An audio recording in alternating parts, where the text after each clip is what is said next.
Sometimes in life we just suffer. Sometimes it's from being totally withdrawn, or so much stress that we are totally anxious, or so tired that we are totally burnt out. But our current position is not our final destination. No, indeed. There's hope. So whether it's your personal life, your career, your relationship, your business, or your job, we say there's reason to believe again. And we present from Andy's personal development, the breakout room. It's the place for health, happiness, and prosperity. Stay tuned for more.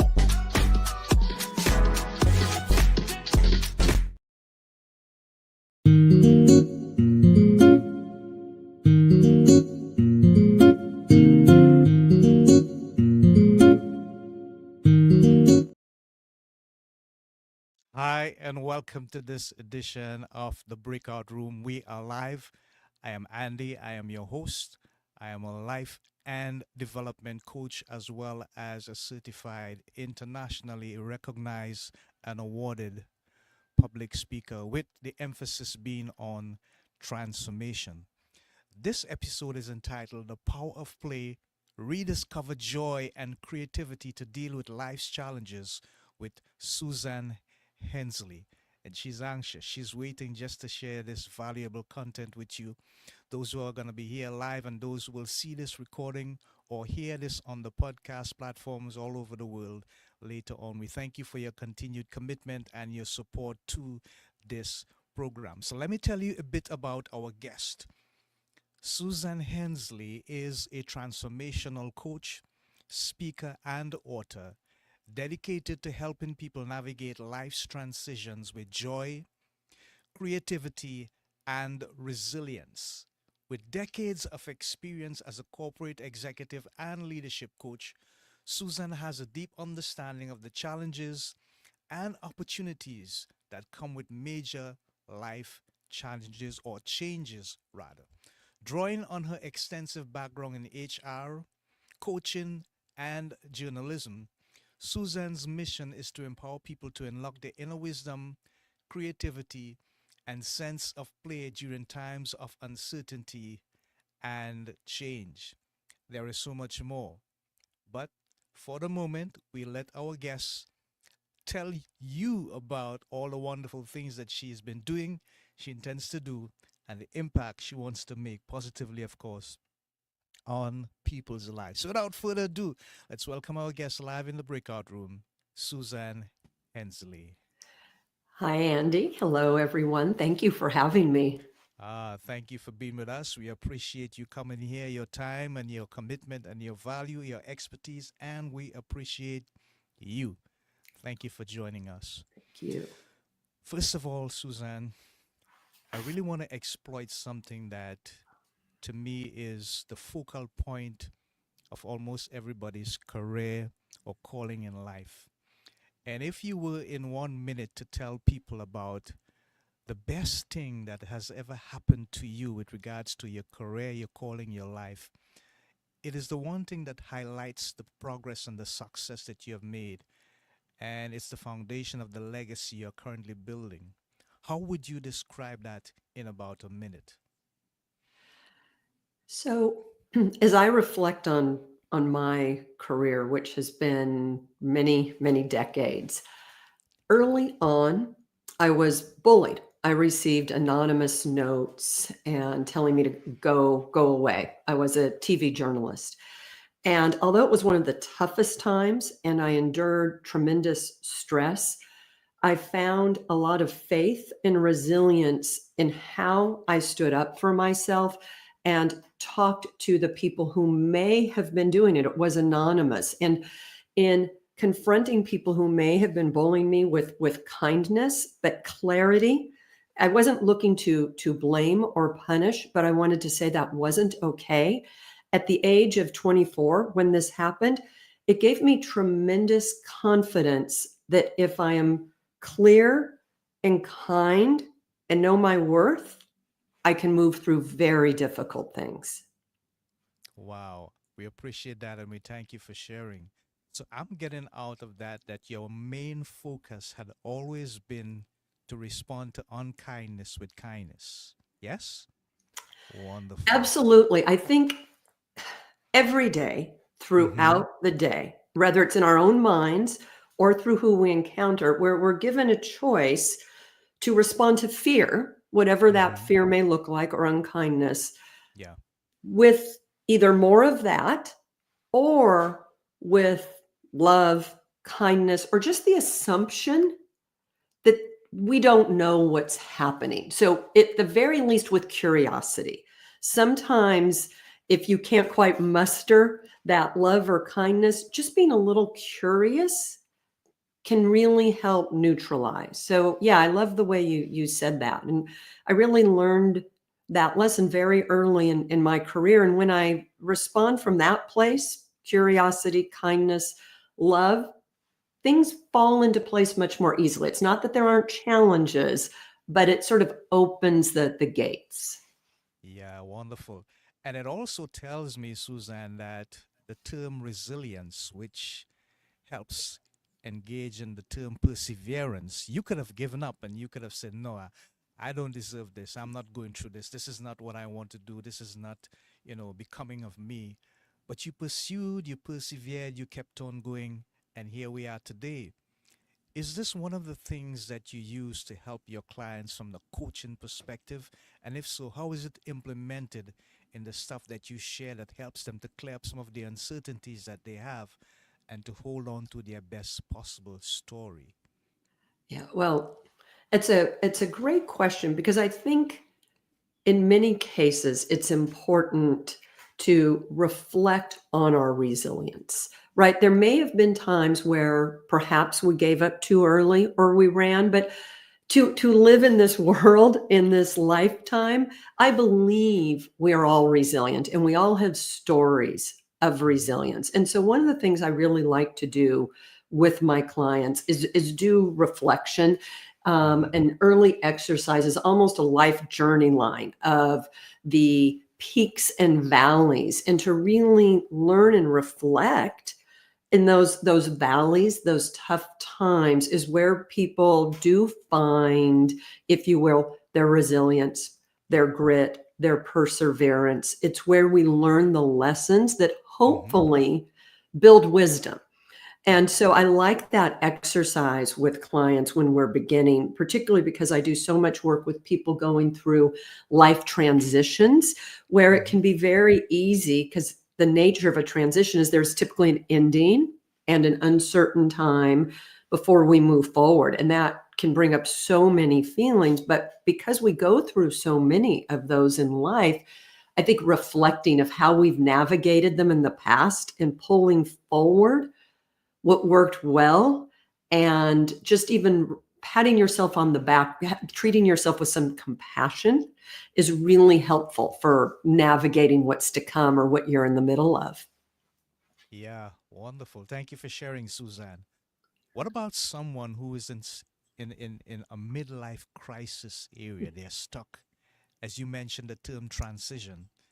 They have reached the proverbial fork in the road and they don't know whether to go left, right, up, down, what to do. How do you help them go through that transitionary period and make decisions that would somehow bring all the good stuff that they have had, their personal values into play? Because basically that would be their foundation, and then help them to push on in a direction that would bring some level of fulfillment. Yeah. Uh, so it's huge when people feel that period where you don't know where to go. And I like to do I've got a few tools. And one of the things I like to start with is that they keep a notebook with them. Mm-hmm. And I actually got this tool from a book called Designing Your Life. So this is not original, but it's a little notebook, morphed it, and you write down throughout the day what I call little glimmers of joy, like what you liked. You don't focus so much on what you don't. I mean, it can be anything from walking out and feeling the sun on your face. It could Yeah. be connecting with a friend, where you start to just get into that presence. If you're in that midlife period where you're sort of saying goodbye to one thing and you're just not sure what that future holds and if you're going to be relevant, whatever it is we yearn for, Yeah. I think it's really helpful for a period of time to note what you like, what gives you hope, what Mm-hmm. gives you that sense of joy, and to focus more on those things and just make a list, no matter how simple they may seem.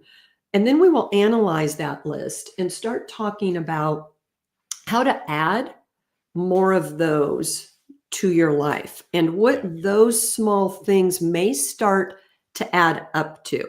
Because I do think as we move through life, there's a real need to build wisdom and to share that with others. And some of the Yeah. things that may have motivated us when we were very young, right, that are important, providing, making a living, those may still be an issue in midlife, but you're also wanting to share and leave a legacy. And some exercises around that can be really helpful. So that's the start. You asked a great big question, but I'll stop there with just, I Uh-huh. think those joy glimmers are really important. Yeah, wonderful. Thank you for sharing. Now, the theme is rediscover joy and creativity to deal with life's challenges, the power of play being the first part. How is it that people can lose joy? Because if you have to rediscover it, it means that it has been lost. Yes? Why is it that some people lose joy and creativity or the power to play? That aspect of their lives just goes away. It's dormant. Sometimes it's so far away that it's very hard to even consider it being a possibility. Why is it so challenging and we end up losing that important aspect of the holistic balance we're supposed to have? Yeah, I think as we grow up, right, we expect children to Uh-huh. play. It's what we think of. Although, there are a lot of challenging things that can happen in childhood, we think of children as playing. And at some point, I think there's messages we get from society about that's the stuff of children. And you need to be productive. You have responsibilities. You need to contribute. And within that, play and curiosity get lost in many cases because we are looking to make our place in the world. And it can be very difficult, right? So I think it's Mm-hmm. unfortunate, Yeah. but that gets sort of put on the wayside and then forgotten about. And one of the tools I use, and it's what I wrote a recent book about, is going back to what you loved to do as a child. I talk about like playing with art and art journaling. But one of the exercises in this midlife period that we were just talking about is also thinking back to what you love to do in that period between sort of five to eight, before you maybe got any messages that you weren't a great artist, you weren't a great singer, you weren't a great musician, whatever happened, right? Somewhere in there. And spending just a few minutes a day, 10 minutes a day, in pursuit of one of those things, but giving yourself permission to do it badly. I think as adults, we don't want to do anything badly. If anything, we want to improve. Everything's about self improvement, or we want to even do it perfectly and be recognized for it. Giving yourself permission to explore is really important. I think that's what ignites the play feeling again. Yeah. That's interesting. Really interesting. So as we are on that topic, I just want to set something up on the screen here. Okay. And you're going to do, of course, some color commentary and tell us a little bit about, because you're alluding to some of the stuff that I believe is written here. Art, how art journaling for your sanity, art for your sanity, how art journaling can help you manage chaos and unleash joy.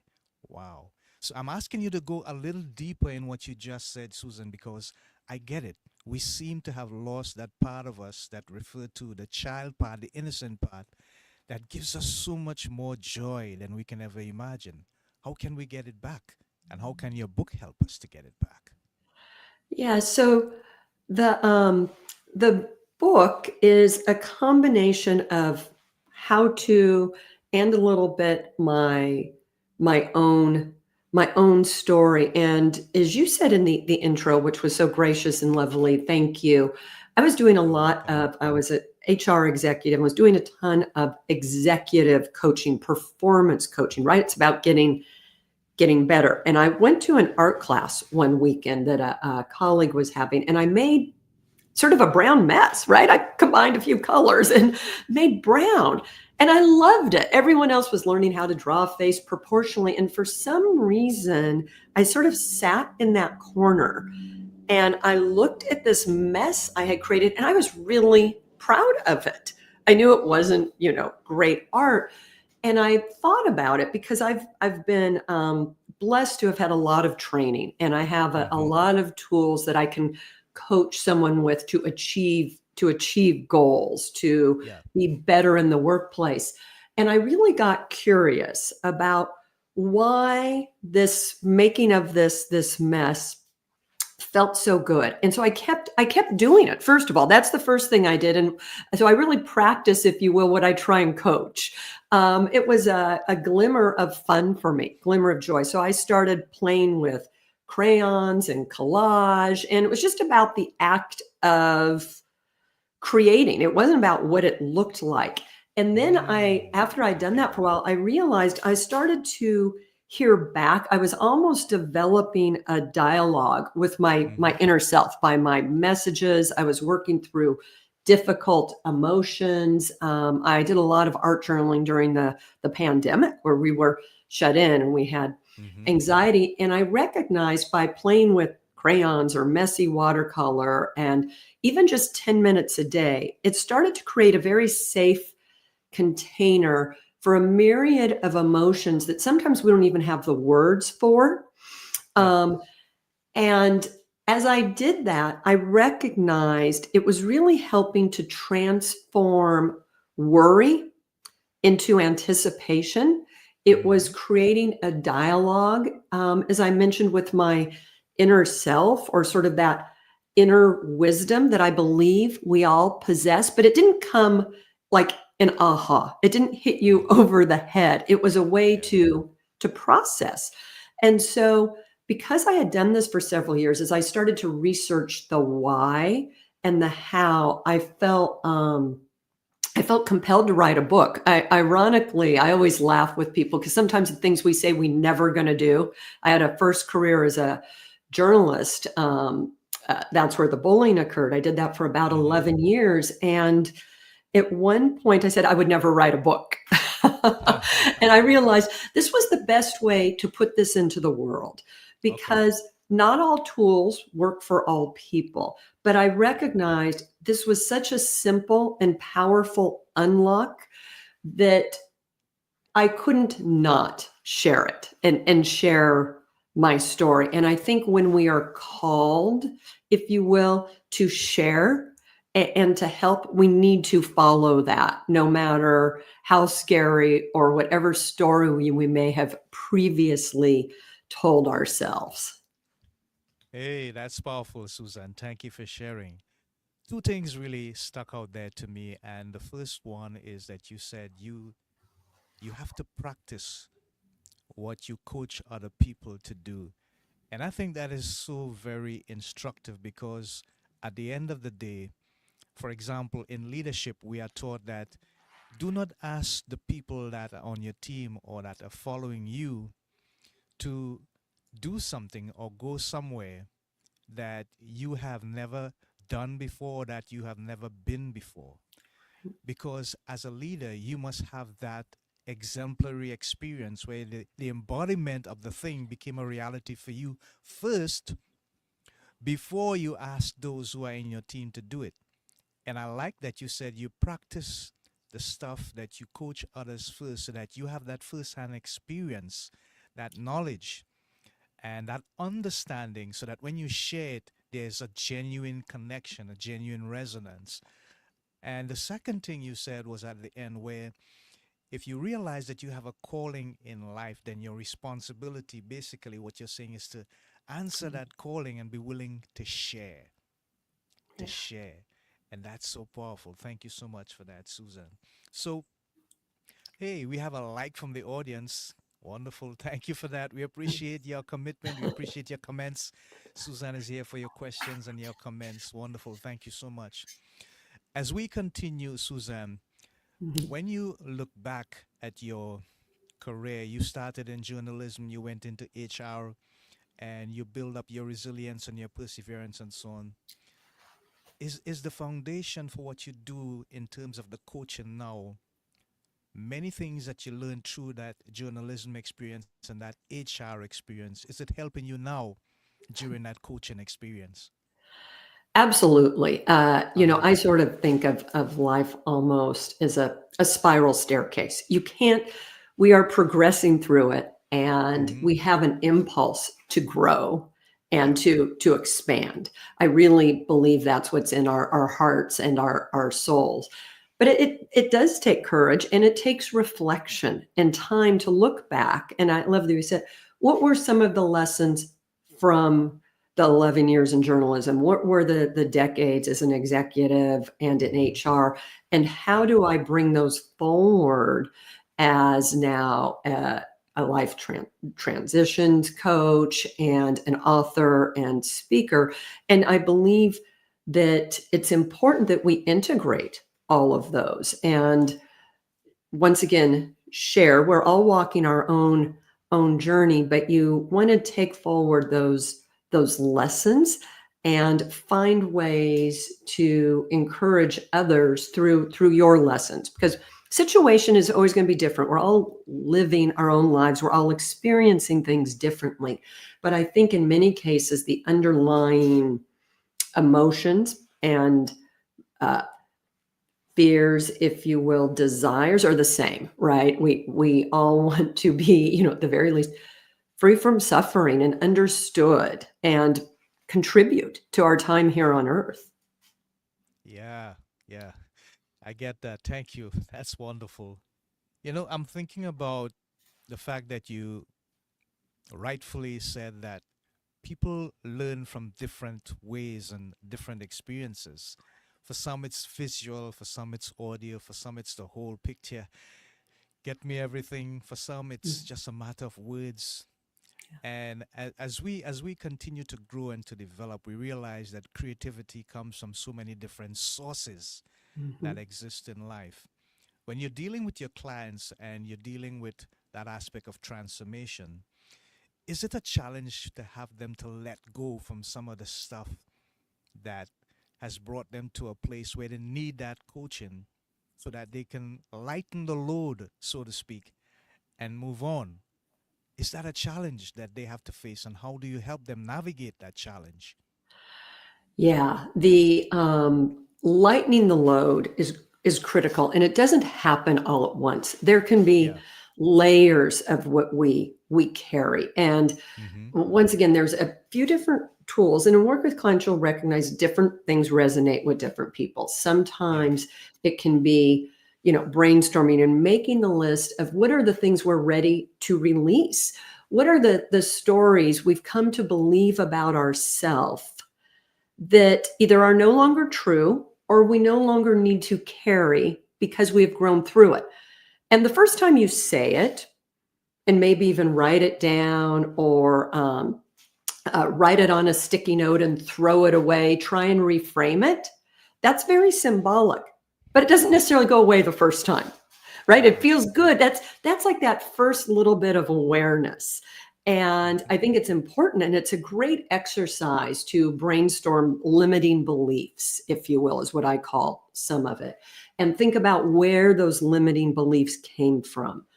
And then you may try and reframe them, but you really have to work with them one at a time And even if you do the symbolic, you burn the piece of paper, you crumple it up, you throw it away, whatever it may be. And I think symbolism and ritual around that's really important because, as you said, we all process differently. So there's a visual aspect, there's the Mm-hmm. writing, there's ceremony, the feeling it. I find we need to still revisit those. And when we want to do something new and we're feeling pulled or called to do something new, how easily well, that's not me, that's who I've never been. What will my family say? What will my community say? Whatever you consider your community, right? Your Mm. church, your Yeah. neighbors, your Yeah. friends, and really working through that. Early in our discussion, you mentioned the importance of values. And I haven't talked around the importance of value clarification and really even determining that North Star. Mm-hmm. So many of my clients, when we first do, if you will, the North Star work, have a Mm-hmm. goal, have a success goal versus I view it more as a legacy, like who am I at my core? Why do I work so hard? Is it connection to my family, depth of relationship, right? It could be many different things, but Yeah. we're not really taught to think a lot about that in professional environments. Some Mm-hmm. people may have had Mm-hmm. that as children or through their faith-based upbringing, but in the what I call the world of making a living, that tends to get lost, and we more Yeah. carry what are you going to do for me this year or this month with us. Yeah. As you said, that something dawned on me that I heard recently, and I think it's really something that gives us the opportunity to pause and to do some introspection in ourselves. And I can't remember the name of the speaker because I love to credit people for the stuff that they said, but he said one of the things that he has learned early in life is that what he does for a living is not necessarily the thing that brings him the most fulfillment. So he always asks people this question: while you are earning a living, what else are you doing to contribute to life? And that made me put a full stop on everything, and I had to really pay attention. But you also focus on something instructional in terms of people being able to establish the goal that they really want to accomplish. They come with these preconceived notions. How do you get them to understand that, first of all, limiting beliefs are real? And Susan, the thing is, many people don't even know, they're not even aware of the fact that these limiting beliefs are the very things that are keeping them back from actually seeing and bringing to reality that tangible version of their goals. And I've had the experience, and I'm sure you've had it as well, where after 3 or 4 questions, they realize that that goal is not really what they want. It's something else. And it came out of the past, out of a relationship or a hurt or investment, something that they put some level of resource into and it didn't bring them the fulfillment. How do you get them to let go of that limiting belief and to realize that there's a paradigm shift that is necessary now and the goal needs to be changed in order for them to move on and progress? Yeah. Yeah, that is such a long can be such a Mm-hmm. long process because I like how you said they're not even aware it's there. And Yeah. it keeps coming back. We've carried those limiting beliefs, that inner voice that we stop hearing it, right? At a point, it's just there instantly telling us that we can't or we're not good enough or it's not who we are, whatever it is. So there's first the recognition of it, then the continued reframing of it and putting something else in its place. The other thing I find really helpful for people is trying to set the right expectation. We don't like, if you will, that messy middle of transition. We Yeah. want things, and I do. I am the most impatient person. I say I'm going to be more patient. Instead, I'm learning to embrace I'm impatient. Mm-hmm. However, in embracing, I am impatient. I can work with being comfortable being impatient, right? Does that make Yeah. sense? So versus telling myself, I Yeah. must be Yeah. different, I must be different. When I am in, right? And it's what you need to recognize in yourself, because it's not fair to ask your clients to do something that you don't struggle with. Mm-hmm. It's getting comfortable that it is non-linear. You're not going to get rid of a limiting belief and have instant success over here. There is a big period where it is a squiggling line of starts and stops and small victories and 2 steps back, right? It's 1 step forward, Mm-hmm. 2 steps back, 1 Yeah. sideways. Yeah. And it's really, I think it's why coaching is so powerful, because within that journey that a client is going through, one thing I try to end every single session with is reflection on how far they have come.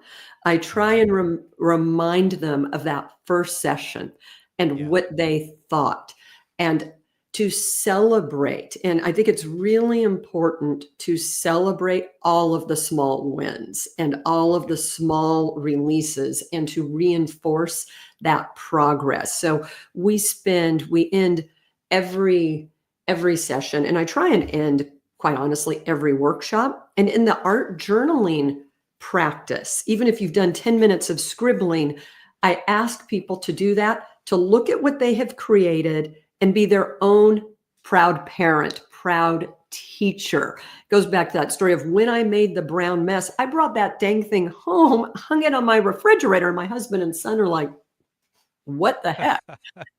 But it was me showing I loved it. So in Yeah. order to really help to work through those limiting beliefs, I do think there needs to be recognition, celebration, and real compassion for how far you've come and how hard the work is, particularly as we get on in life, because these thoughts and beliefs have gotten more ingrained. In many cases, we have been rewarded for certain behaviors that we now, and attitudes that we now want to shed. They no longer Mm-hmm. fit us, right? It's like Yeah. needing to Yeah. shed that skin.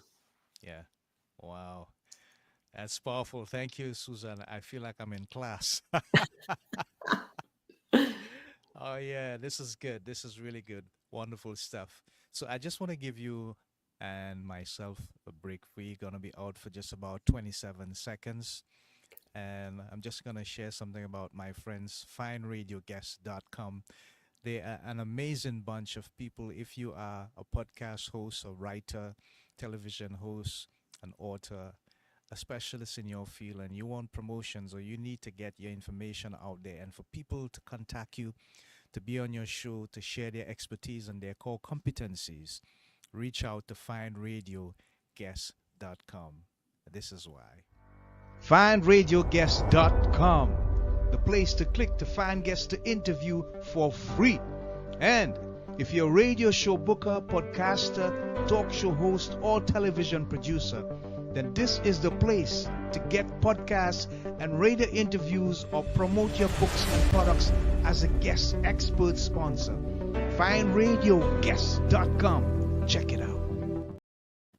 Yeah, check out my friends on fineradioguest.com. They are on LinkedIn and Facebook and YouTube. They are all over the social media network. So, as we continue with our guest, Suzanne Hensley, remember the episode is entitled The Power of Play, Rediscover Joy and Creativity to Deal with Life's Challenges.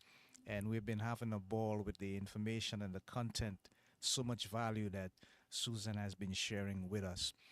What does the future look like for the work that you're doing now with regards to the clients that you're helping and the impact that you are continuing to make in their lives? Are there any new things that you're working on in the future, projects, increases in the level of service, whatever it is? Can you share with us? Sure. I've recently launched online training. Mm-hmm. As much as I think the book and some of the videos I have on my website can help get people started, I've had clients want to go deeper and Mm-hmm. really do some of the work we've talked about, but not necessarily in a one-on-one session. So Okay. I launched an online training with a pretty called Artful Transitions. And it's got a very robust workbook, if you will, that goes through some of these exercises while you are trying to express yourself, if you will, with colors and crayons and touch with play. It does looks at the values work. It looks at envisioning what kind of future you want. So I'm really excited about that. I've been continuing to do in-person workshops, and I'm just dabbling with what my next book might be. And I'm also starting to, one other thing, we've talked a lot about people in midlife.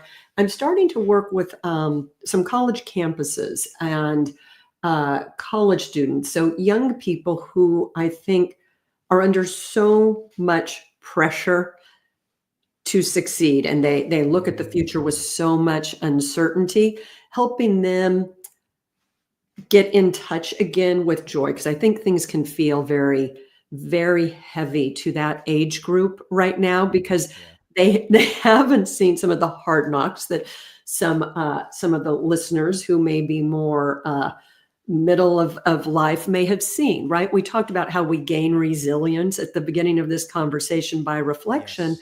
And Yes. for young people just starting out, so I've got some talks on college campuses scheduled that I'm really excited for. About I've been joking, it's like do something just sort of badly or imperfectly for 10 minutes. That's not about numbing out, right? It's about being present in a flow state. I think there's a lot of things they can do on their phone for 10 minutes or more that might numb them out, but this is about getting into that flow, playful, curious state.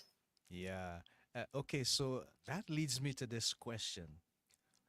How can art journaling help some of these people to silence what is termed as the inner critic, or that rise of the imposter syndrome? How can it help?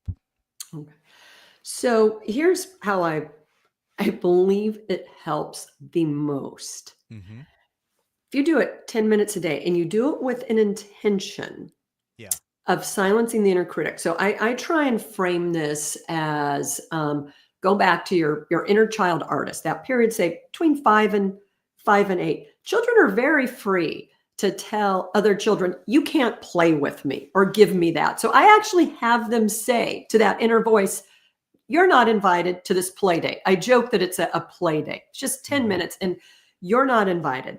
And every time, and people laugh in a workshop when I do that, but they immediately get it, right? They Mm-hmm. remember Yeah. being able at 5 or 6 to be like, nah, not you. I don't want to Yeah. play with Yeah. you. And then Yeah. usually your mom or someone's like, no, you got to be nice. But Mm-hmm. when you didn't have to, that's what you can do to the inner critic. And it's a muscle of recognizing when that voice creeps in. I strongly recommend in the book and the online training that if you're art journaling, you use the least expensive art supplies you can find. You use Okay. the stuff you would Okay. buy a 5-year-old, because what it does is it's very hard to take yourself seriously using a crayon Mm-hmm. or a glue stick. As an Okay. adult, we have no expectation that we are going to produce perfect art using a crayon. And I've exercised, right? Where you're doing too. And that really helps with that inner critic. Because if you're just playing with crayons, with children's paint, with glue sticks, collage, whatever, you don't actually hold yourself to a higher standard. You are not thinking you are going to create something inadvertently that the world loves and that's going to, in our wildest fantasies, that's going to go in a gallery. That is so helpful because it builds the muscle. So 10 minutes a day, you put yourself in a situation where that inner critic or that voice isn't invited, you're intentional, and you put yourself in a situation where you have no expectation of inadvertently discovering your own brilliance, right? Because I think a lot of us are always sort of hoping we discover we're secretly brilliant.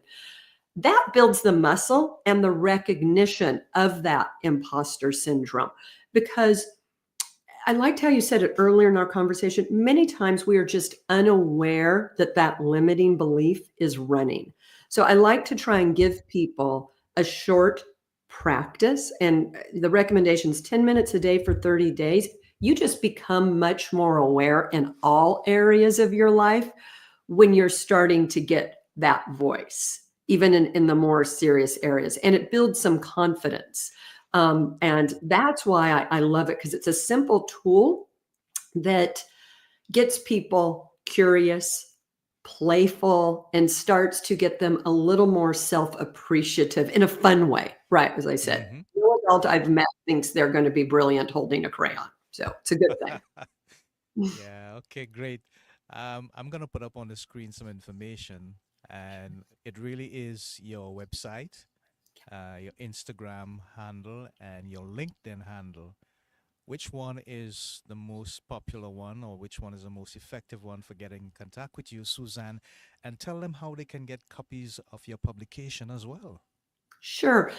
Very best way is my website. It's Mm-hmm. susan-hensley.com. You can buy the Yeah, book off the website. You yeah. can link to any of the videos, the online training. You can email me. I have a free, just quick starter guide you can download that would get you started art journaling if you're curious. So website's easiest. All the others, I check messages, but really the website is best The set up for all website. that. Yeah, we love that. Thank you for sharing. We appreciate that. I'm gonna leave it up there for about a minute or so. In Sure. terms of the book, um, I usually ask people if they had the opportunity to do live book talks, because I think one of the things that makes it effective for the content of the book to really play out itself is if you're in front of a live audience and you are telling them the moment you receive the inspiration, what helped you, your stories, and really interesting. The stuff that you came home with, you hang it up on the fridge, and your husband and your son's like, "What? What?" But at the end of the day, how important is that for you to actually be able to share with a live audience from the book, so that they not only read it, but they get from you the essence, the embodiment of that thing that you want them to resonate with when it comes to the actual impact or the main message of the book?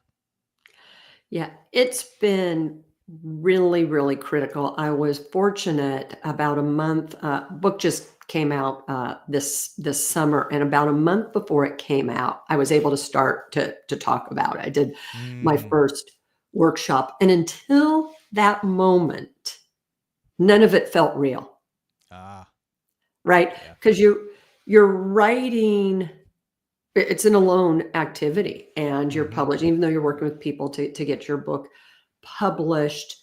You don't really know what it's going to be like, right? That human connection, to look an audience in the eye and explain it. And it was after that moment, it was such a key and pivotal moment. I called my husband. It was like, I actually think this can help, right? Mm-hmm. I wrote it. We all suffer from our fears. As much as I know about imposter syndrome, there were moments before the book came out that I got very afraid. I didn't even want to tell people I'd written a book. I'd written a book, and I worked myself through that, and with the help of friends, right? We're all just human.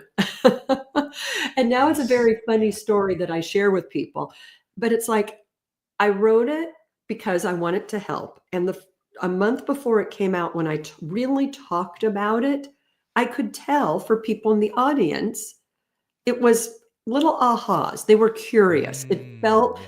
like a way Yeah. to think. And so Yeah. I loved your question, because that was really pivotal for me to be able to make that human connection and share what otherwise feels like you've put your heart and soul into something. You just send it out, but you have no idea what Mm, happens to it. yeah. Yeah. Feedback is so very important, especially if it's live feedback. Yeah. Makes a whole world of difference. Thank you for sharing, Susan. We are about to end this wonderful and engaging episode. We just have about 30 seconds to go, but here's a question, Susan. If you had a megaphone that could reach almost 8 billion people, which is roughly the population of the world, you had this opportunity to tell them one thing that would make a whole lot of difference to their lives, what would you say to them? I I actually think it's a bit where we started. It is choose love. Just every day, every moment where you realize you have choice, I think that can really guide us. Hard to do. I want to be really clear, hard, but choose love. Wonderful. Thank you. That's an amazing note and a right note to end this wonderful podcast episode, breaking out into so many different areas of her expertise. And she has shared a wonderful, tons of information and content. Look out for her book, Art for Your Sanity. Check out her website information. It's going to be in the show notes for those who are going to see this in the future. We thank you so much, Susan, for being with us. And Thank you. thank you. As we come to the end, we want to remind you people, remember our three watchwords: health, happiness, and prosperity. And all that you do, do that. And as Susan said, in everything that you do in life, choose love. I love it. We thank you. We appreciate you and your comments and your continued support. And we hope that you'd continue to have many, many, much more success in the future with everything that you do. So until next time, this is Andy of Andy's Personal Development, together with my guest, Susan Hensley, saying so long, Godspeed, God bless, Shalom, Namaste, folks. Bye for now.